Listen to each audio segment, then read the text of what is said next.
अभी कुछ दिन से बहुत अच्छा समय चल रहा था, हिंदू शक्ति संगठित हो रही थी, लेकिन पता नहीं क्या खुरपेंच किसके दिमाग में आ गई,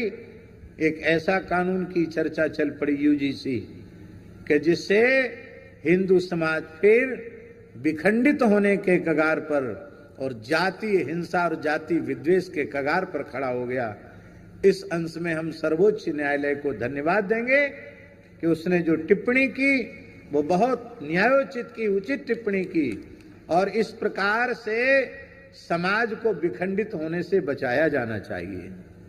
समाज संगठित होना चाहिए, समाज विखंडित नहीं होना चाहिए। हम सर्वोच्च न्यायालय को इस प्रकरण में धन्यवाद देते हैं और आशा करते हैं कि इस समय जो उनके विचार हैं इसके अनुरूप आगे वह इस प्रकार का निर्णय करेंगे जिससे हिंदू समाज विघटित होने से बच जाए।